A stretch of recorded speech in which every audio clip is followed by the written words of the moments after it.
હે ગાઈસ, તો આપણે એક નવા વિડીયો તો 100 દિવસના મિની બ્લોગમાં ડે 9 તો આપણે જેમ તેમ કરીને અંધારો રસ્તો જોઈને રથયાત્રા જોઈને પહોંચી ગયા રણુજા. ના, પહોંચી ગયા આપણે પીપળી.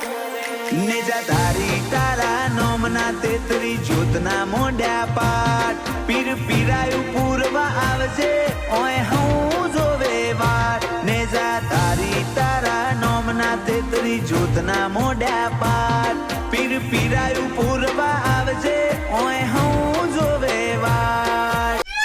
તો મને તો રણુજાનું કીધું ને ગાડીમાં બેસાડી દીધો, અને ગાડીમાં બેસ્યા પછી હરક માતોય નતો, અને ટોલટેક વટ્યા પછી તો આપણો ઓર હરક માતો નતો, અને પહોંચી ગયા આપણે પીપળી. મેં કીધું રણુજા જવાનું હતું ને તેમને કીધું તે સાંભળ્યું નહીં બરોબર. પીપળીનું મેં કીધું હતું કશું નહીં, પીપળીમાં મંદિર સારું જ છે, અને બીજના દિવસે આપણે પીપળીનું દર્શન થયા.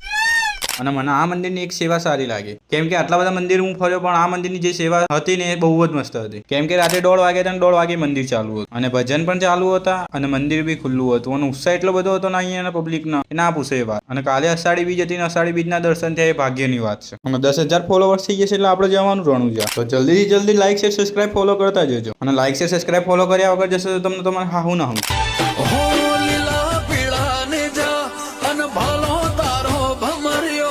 નોમલી દૂજણથી મારા ઘરનો દીવો મર્યો, તન રદામો હાલી જગા બીજા કોઈના નથી હાલી.